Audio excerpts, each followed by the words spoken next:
how to do step ups correctly so that we work more of our butt. Okay, sometimes what you'll see is just people going through the motion aimlessly, like stepping upstairs. They'll keep their body upright, and then they'll use the bottom leg to push off the floor, create some momentum, and help them get up.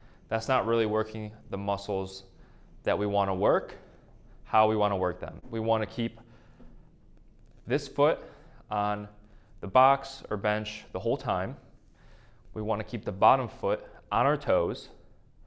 That way we don't use this bottom foot for assistance. We want to lean slightly forward, so bend at the hips. That way we're going to be working more glutes. And then we're going to think of driving through the heel, through the box or bench on the way up. We're sticking our butt out as we come back down onto that toe. Okay, so we come up nice and quickly, and then we're almost like we're bowing down, sticking our butt out nice and slow, about 3 to 4 seconds on the way down.